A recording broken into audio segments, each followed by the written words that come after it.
If there's one type of player in Overwatch that I feel like I will never understand, it's DPS players. I've said it before and I'll say it again. DPS players, in essence, have been given the power of a god, and yet so many of them content with running boring characters like Widowmaker day in and day out. In a game of superheroes, you just decided to be Hawkeye. I'm not saying it's an ineffective choice, especially in the current meta, but how do you not fall asleep during your play session? But you know how it is. Before you can judge a man, you should walk a few miles in their shoes. And for the few of you who have been sticking around my channel for a number of years now, you might remember that back in my competitive days, I was a huge proponent of cross-training. Even if you never intend to become a main tank, spending a solid amount of time playing that role is going to allow you to better predict what your own tanks, as well as enemy tanks, are going to do. It is an inherently valuable experience for all of you looking to rank up. But just like so many YouTubers, I am notoriously bad at following my own advice. DPS just kind of feels very one-dimensional to me. If I wanted to play card deathmatch, then, well, I would go and do that. Is what I would say if I wasn't reaching my breaking point. I just need to understand what motivates a DPS player to feed their brains out while simultaneously flaming every single person on their team. How do so many Genji players not understand the concept of line of sight when begging for a nano boost, and what makes somebody pout like a child when they're not given a mercy pocket? The DPS category has been blessed with the largest variety of characters where a simple switch, even when lacking competence, can make all the difference. Heck, before Roku was a thing, I'd swap off Zenyatta all the time to shut down annoying heroes as Sombra, because for some reason DPS players just don't want to swap. And when the entire game is built around supporting the damage portion of your lineup by providing space as well as sustain, your DPS tossing a hissy fit when asked to get off Hanzo can be a real detriment. But hey, maybe there's some kind of reason to the madness. Perhaps all it takes is for me to really get stuck in the role to understand why they make these kinds of decisions. I mean, this isn't the first time I'm having trouble understanding why players do the things they do, much like I couldn't understand what my Ashe was doing on our last episode. I know I usually give you a brief spoiler-free summary of what the last episode was about, but can we all just take a second to ask the question of what the heck was my Ashe doing? Last time I was given a mercy pocket when playing Ashe, I was tearing through the enemy team like they're made of cotton candy. When lacking even the slightest bit of coordination, that combo, at the current balance of the game, is so disgustingly overpowered that even a Zenyatta one-trick like myself can abuse it to heck and beyond. Which begs the question, what was my Ashe doing? Well, I suppose that is the question we are trying to answer today, and that in quite deliberate fashion. A good reason not to want to play DPS are the queue times, so what better way to avoid them than signing up to play support, backfill into a losing match on Horizon, and then use the priority queue to play DPS. Though granted, it feels like Jeff has seen right through my plan and made sure that I don't get to play DPS on a map that's actually fun. And that trend would continue because our story today takes place on Busan.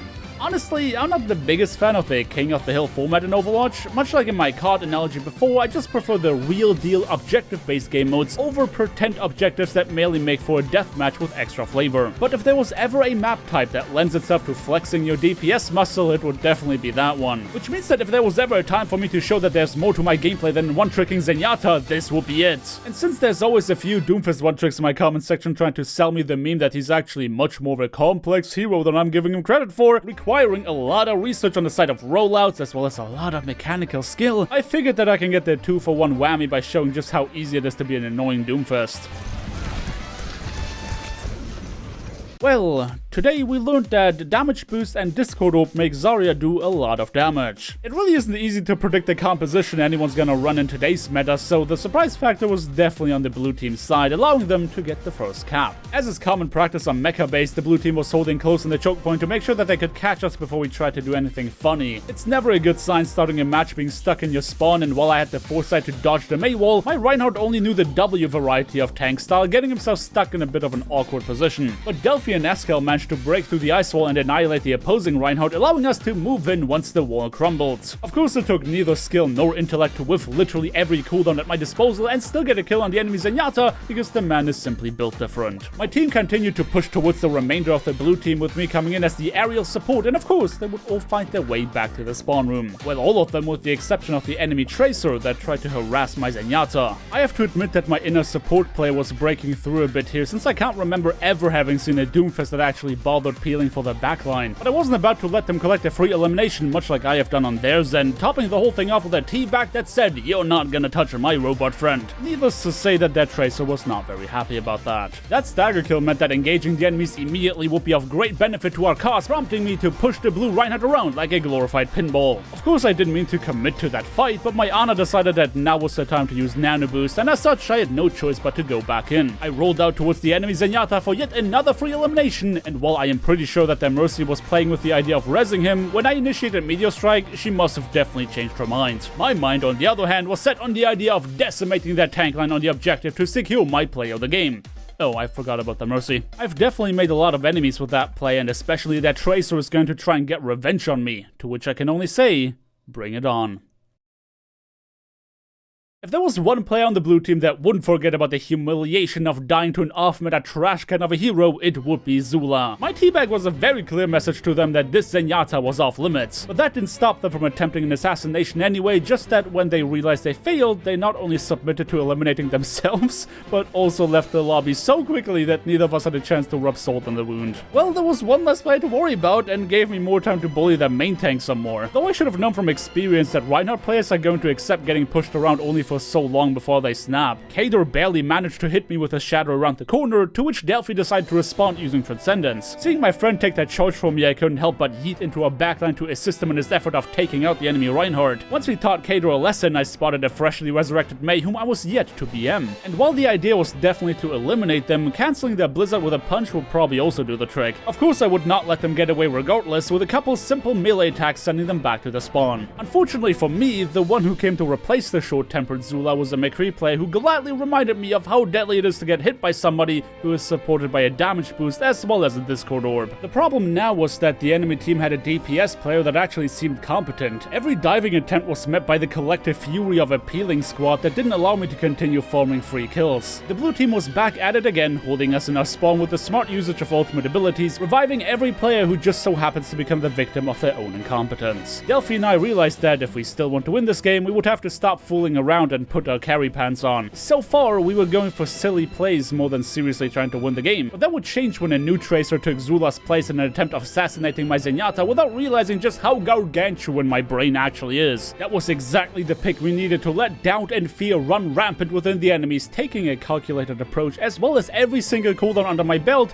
to make the enemy Zarya follow their Tracer's example. Kador, now having swapped to a Winston, tried to primal rage us back into our spawn, prompting Delphi to let out a desperate cry for help. At this point, I was convinced that the support Doomfist style was flat out superior to whatever nonsense I see these Doom 1 tricks try to pull off. Imagine investing upwards of 30 seconds trying to set up a rollout for a single elimination when you can just make sure that your own team actually stays alive to win the game for you. I mean, get carried by me, of course. Can't forget our DPS mentality here, can we? We had successfully forced Kador to disengage, but when Delphi told me that the monkey was on low HP, I decided to really drive from the fact that there's no escape from the likes of DLC heroes. Though at that point, a short intermission was necessary to get my cooldowns back while waiting for things to calm down on the point. Once fully combat ready, I committed all of these cooldowns and I just waited to get back to the elimination of their last remaining tank player. A task that would not be made easier by a flying rat pumping out healing in excess of what my melee attack can deliver. I love trying to outdamage the left-clicking prowess of Mercy Pockets as much as the next guy, but all good things eventually have to come to an end. Much like this round on Mecha Base had to come to an end. We had one last very chaotic teamfight on the objective that frankly wouldn't make sense to narrate even if I tried. But when the dust settled, the red team would stand victorious, ready to drive the final nail in the coffin during the next round.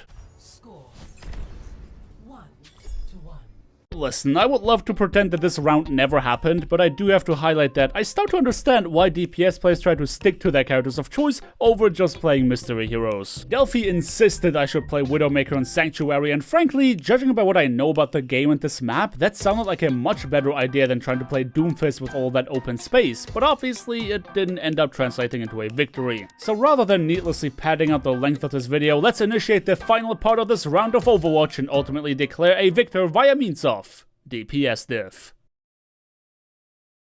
After an embarrassing showing on Sanctuary, we were left with one last chance to prove our worth and really get into the mindset of a DPS player. We had more success with a methodical approach on mecha base, meaning that I wasn't about to mindlessly rush into the enemy backline, but I did want to make sure that I can take out some of the blue team's troublemakers to make it a bit easier for the rest of my team to stay alive. Delphi and I may have been on the same page about that idea, but our timing was definitely not on point since he found himself eliminated by the Zenyatta, who was hugging the Ashe that ended up peeling me off of their backline. Adjustments to our strategy had to be made, but I did feel some level of DPS pride rise in my chest. Any blind monkey with a controller could do well on a busted hero like Ashe, and while that's definitely rich coming from somebody who plays Doomfist, at least he was an actual bottom of the barrel pick in this current meta, meaning I wouldn't find myself abusing an overpowered hero. Just a really annoying one. Ultimately, since I'm a projectile player at heart, I ended up swapping to Mei, which was not only a good choice because I didn't need any hit scan warm-up, but also because it should work well enough against what the enemies are playing. Needless to say that with a dysfunctional opening fight such as that, the first cap would obviously go to the blue team. But my hero swap had immediately borne fruit when I cut off the enemy Hammond's escape to make sure you can't get away without a serious case of freeze or burn. Most of the damage had already been done, and all it took was for my diva to chase the dumb rodent down and confirm my elimination. Delphi and I were determined to put the rest of the team on our back as we arrived at the objective to bring destruction wherever we went. An icicle shot in the general direction of the Zenyatta was bound to hit his oversized hitbox, while a slightly more precise headshot on the enemy Ashe was enough to determine the winner of this battle. It was now our turn to push into the choke point and show the blue team that we were no longer afraid of them. Sometimes, playing a hero you are confident on simply beats adhering to meta trends, though I wouldn't know if Mei was meta on this map one way or another as I'm usually dodging it. Either way, Kato was sick and tired of being spawn camped, dropping down on our frontline to create the space necessary for his team to move in. And much to my dismay, Delphi was too busy holding right click on Kato's massive health pool to heal me. The enemies began smashing Q buttons in sheer disregard of their ultimate bank just to make sure they didn't have to return to a life of being spawn camped. But thanks to the high healing output of our Moira as well as the high damage output of our Zarya, none of them were enough to topple the giant that is our team. The blue team was doing such a poor job of focusing their damage that once my stubby little legs got me back to the objective, our steadfast defense would make a transformation into an aggressive offense, chasing down every last player that had the audacity to challenge us. One such player was Genesis, who rolled up as a Roadhog, believing he could get away with a quick poke. Now I get the idea behind punishing somebody for their poor positioning, but I think I've never seen somebody get so utterly destroyed for attempting to poke. Their Hanzo had a bit more of a sneaky approach to poking, landing a shot that must have been completely random, but I'm sure he's going to claim was totally on purpose. But such insolence could only be answered with an overwhelmingly and unnecessarily aggressive response, by which a Blizzard made sure that we trade eye for an eye, my second DPS for theirs. Their Zenyatta barely managed to hide his hitbox around the far corner, but if he thinks that I'm done chasing them down, then he would be sorely mistaken. Because unlike Zen, Mei actually has an option for mobility that, when used creatively, allowed me to flank them in very unusual fashion. And while the Zenyatta may have floated away into safety, I definitely wouldn't complain about an opportunity to turn their logging Hanzo into a Japanese popsicle, which I was told are actually fairly delicious. But the enemy Ashe obviously did not take too kindly to being the recipient of my ultimate, chasing me down in a gross demonstration of why that hero is ridiculously busted. Notice how they land one lucky headshot to then proceed to attempt to spam me down, but when that fails, they throw dignity out the window and toss their dynamite, knowing that, unlike me, it will land in the center of the crosshair. I'm sure if they had their ultimate, they would have used that as well. But that little demonstration actually ends this match. We get a small glimpse into the thought process of a DPS player bouncing between defensive and offensive playstyles, trying to adhere to meta trends and ultimately playing what we are most comfortable with. So today, I can conclusively say that... Actually, what can I say? There really was no morale in this video, was there? Huh. Oh well. The end. Hey, thanks for watching today's episode of Stories in Overwatch. I know I'm frequently poking fun at DPS players, but I hope you're not taking it too much to heart. I see a lot of you in the comments section having fun with these videos though, so I hope you keep enjoying them. Anyway, if you did enjoy this video, then do let me know by dropping me a like on your way out, consider subscribing if you want to see more, and definitely hit that bell icon to not miss out on my next upload. I hope you guys have a fantastic day, and until next time.